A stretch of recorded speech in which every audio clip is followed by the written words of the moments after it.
બેટા, અરે અરે બેટા, કહું છું તું સાંભળે છે મારી વાત? આ રોજ રોજની ટકટક સાંભળીને કંટાળી ગયો છું. આ મોબાઈલે તને આંધળો બનાવી દીધો છે. મૂક મૂક કહું છું, મૂક હવે. જો મોબાઈલ લડતી નહીં હો. લાવ કહું છું, મને દે. કહું છું ને. આ શું કર્યું તે? પાછળ જ પડી ગઈ છે.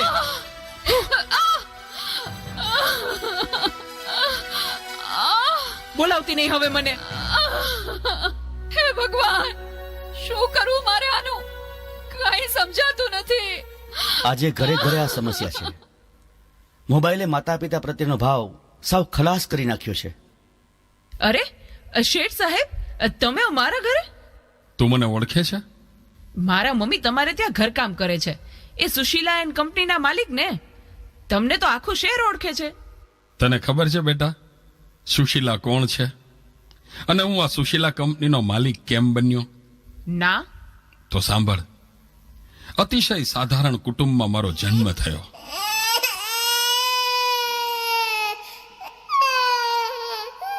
હતો હું સુતો પારણે પુત્ર નાનો, રડું છેક તો રાખતું કોણ છાનો.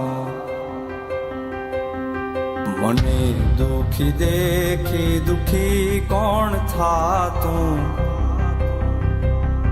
મહાહિતવાળી દયાળી જ માતું. હું સુતો પારણે પુત્ર નાનો, રડું છેક તો રાખતું કોણ છાનો.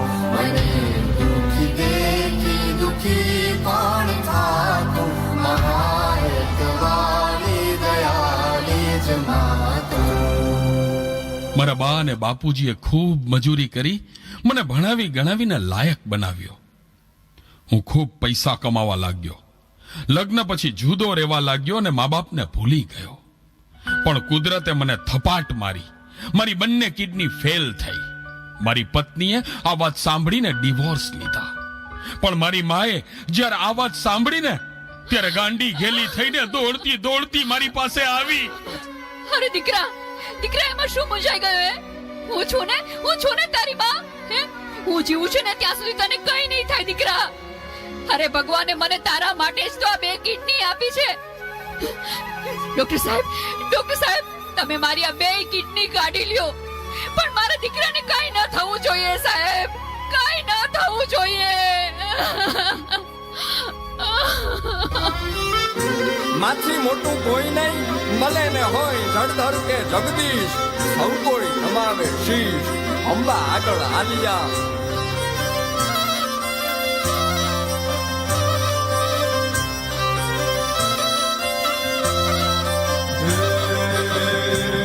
ભગવત તો ભજીને સૌ ભવસાગર તરિયા, અને નામ રે જપીને પરમેશ્વર પણ મળ્યા. હે તારે ખોડ ને ખેલવા હું મુક્તિ ન માગું, તારાથી કરે દૂર એવી ભક્તિ ન માગું. હે તારે ખોડ ને ખેલવા હું મુક્તિ ન માગું, તારાથી કરે દૂર એવી ભક્તિ ન માગું. સુકામાં સુવાડે વિને પોડી પોતે,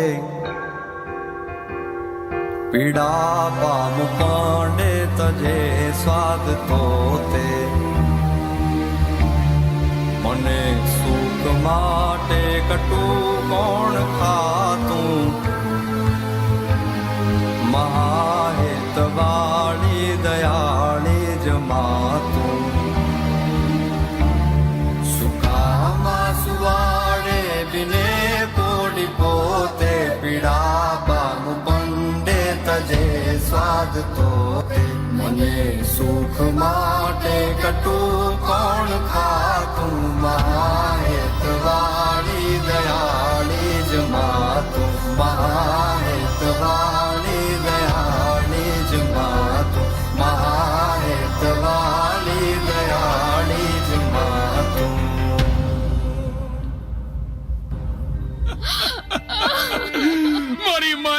આપેલી કિડનીથી હું જીવું છું. આજે ગમે તેવી મીટિંગ હોય ને, મારી માનો ફોન આવે એટલે બધું સાઈડમાં મૂકી દઉં છું. તને ખબર છે, તારી મમ્મીએ તેનું છેલ્લું ઘરેણું, એનું મંગળસૂત્ર ગીરવે રાખીને તારા બર્થડે માં આ ફોન આપ્યો છે. અને તે આ ફોન માટે હળધૂત કરી, તારી માને હળધૂત કરી. શું વાત કરો છો? મને નહોતી ખબર. મારી ભૂલ થઈ ગઈ, મને માફ કરો.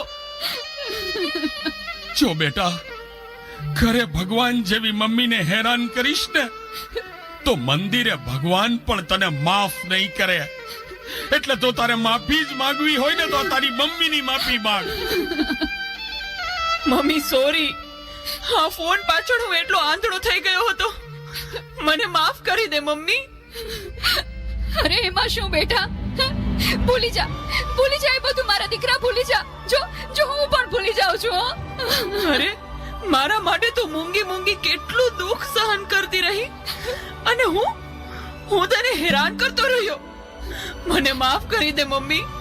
આજે વચન આપું છું મમ્મી, મને સુખી કરવા તે તારા સુખોનો ત્યાગ કર્યો છે ને, હું દુનિયાના બધા સુખો તારા ચરણે ધરીશ. એ માટે હું તન તોડ મહેનત કરીશ. મમ્મી, તારું નામ દુનિયામાં રોશન કરીશ. મમ્મી, તારું નામ દુનિયામાં રોશન કરીશ. સુવાડે બિને પોડી પોતે પીડા બામુ પંડે તજે સ્વાદ તોતે મને સુખ માટે કટુ કોણ ખાતું મા